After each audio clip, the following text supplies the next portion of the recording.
you spend too much time on social media, then you're probably aware of the list that has been circulating for over a week now, the list of legend, the mythical list of unknown origins. Nobody's certain where this list came from or who exactly was polled in order to compile it, or if it represents anything but the opinion of some random Twitter user. It's most likely that last option, but even so, the list has, as they say, sparked a debate and given rise to a plethora of hot takes. It's also been the subject of many news articles and news reports like this one. Watch. Unacceptable places to take a woman on a first date going viral on the social media platform X, formerly known, of course, as Twitter. Yeah, it's leaving men stumped on where else they should take the woman. The first 6 places are popular restaurant franchise chains like Applebee's, Chili's, I want my baby back. Olive Garden, and the Cheesecake Factory. Okay, first of all, Olive Garden. Yeah. All you can eat breadsticks, salad soup. I mean, that's a value, Megan. By the way, What's wrong producer with that? Fawaz, who made this list? Is this just going viral? Is it like on Reddit or something? Women weighed in. Okay, so women weighed in. Okay, so includes, Cheesecake Factory, all those. Any fast food chain Okay, also, Buffalo Wild Wings. A big no. That's a good time if there's a good game on. Other places mentioned include movies, the gym, a bar for drinks, coffee or ice cream dates and sporting events. Pretty much these women listed everything there is to do. Clubs and hookah lounges also made the list. It got many men up in arms. Okay, so that's the story. Someone somewhere polled some women somewhere and came up with a list that these women say they do not want to be taken on for a first date. And that list is topped by the Cheesecake Factory. It also includes Applebee's, Chili's, Chipotle, Olive Garden, the movies, Buffalo Wild Wings, Red Lobster, Waffle House, fast food, the gym, bowling, buffets, nightclubs, hookah bars, sporting events, coffee shops. Basically, you should not take a woman to any known location on earth on a first date. That's what was decided by whoever decided it. And we'll move past the fact that this list is meaningless so that we can participate in this conversation, or I should say not participate in it, but deliver the definitive answer to it so that everyone can officially move on. And let's begin with what the list gets right, because it does get some things right, and I think we should acknowledge that. And it's important for young men especially to know this. In the dating scene, and they're planning a first date, there are a few items on that list that you should probably, that's true. You don't want to take your date to one of those places. So it's true that fast food places are probably a little too far on the casual side for a first date. They're also, at this point, incredibly depressing dining experiences.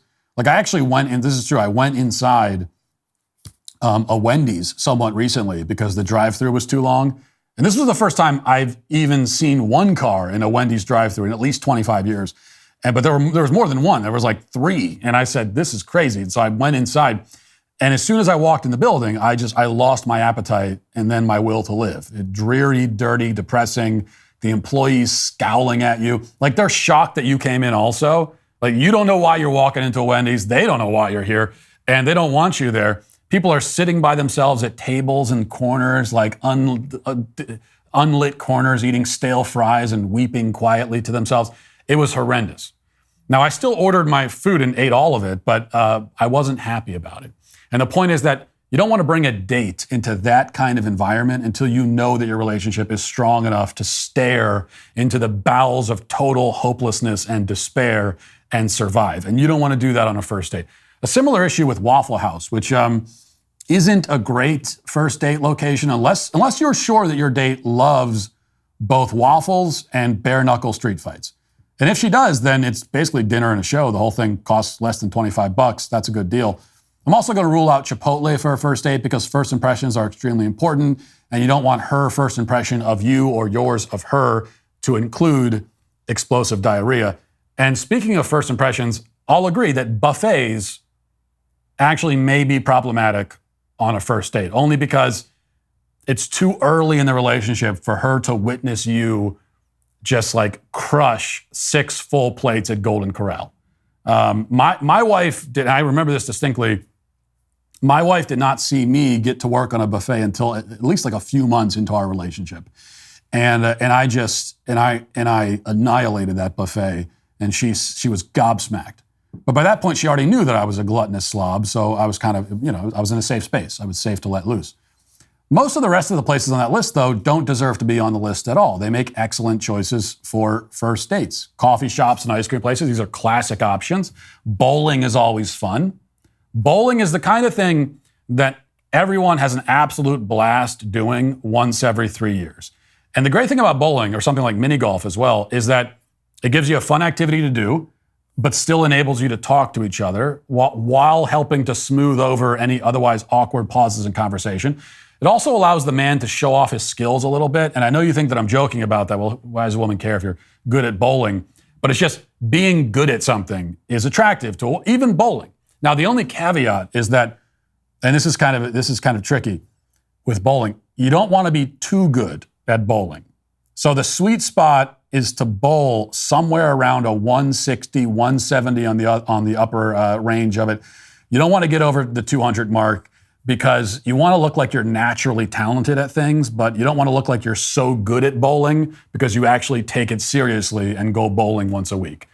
As for chain restaurants, there should be no hesitation there at all. Yet for some reason, chain restaurants have been catching strays all over the place recently.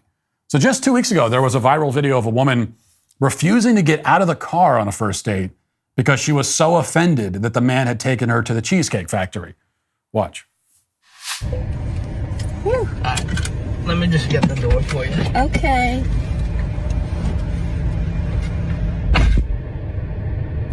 He got me at the Cheesecake Factory, y'all. I ain't getting out this car.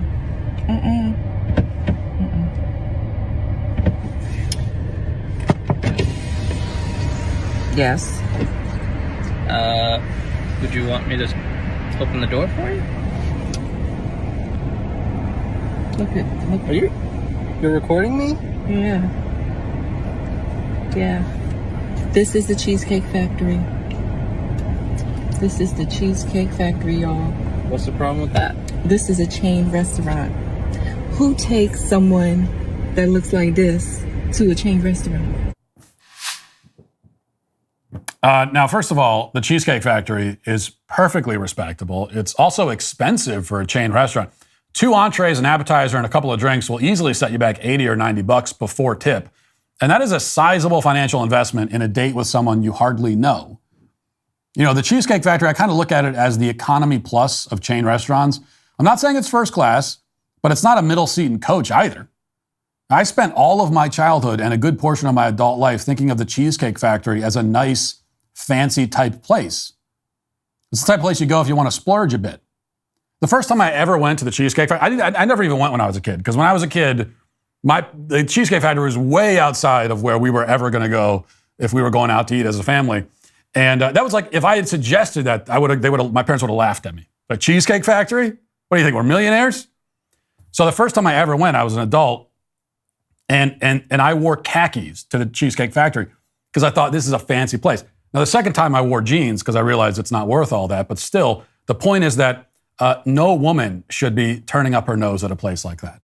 Grand Canyon University is an affordable private Christian university based in Phoenix, Arizona. They're dedicated to making education fit into your already busy schedule, which is why they offer 270 of their academic programs online. From scholarships to academic support, GCU's graduation team provides you with the personal support you need to obtain your goals. GCU's online programs offer you the freedom to earn your degree on your own time from wherever you are. GCU is praised for its culture of community, giving, and impact. They integrate the free market system and a welcoming Christian worldview into all of their academic programs. Achieve your goals with a personalized plan and a supportive team behind you. Find your purpose at Grand Canyon University, private, Christian, affordable. Visit gcu.edu. That's gcu.edu. I know it's trendy to hate on chain restaurants these days, but these are affordable and accessible establishments. And if, as a woman, you expect a man to take you somewhere less accessible and less affordable when he doesn't even know you yet, that tells me that your priorities are wildly out of balance. It tells me that your priority is to have your ego fed, which means that you are not the kind of woman a man should be taking out in the first place. As I've said before, if you expect a man to pay for you on a first date and treat you on a first date, that's fine. I paid for my wife on our first date, even though when we met way back then, she was actually making more money than me, but I paid on the first date, and because I believe in chivalry and I'm an old-fashioned kind of guy. But those expectations on your part as the woman come with expectations of their own. So if you want the man to abide by traditional codes of chivalry, then you must abide by traditional codes of womanhood. You must be a sweet, feminine, conservative woman. You certainly must not describe yourself as a feminist. You cannot dip your toe in gender roles only when you think you'll get a free meal out of it. That makes you a hypocrite and a panhandler. If you want to be an old-fashioned lady, when the check comes, you better be an old-fashioned lady the rest of the time.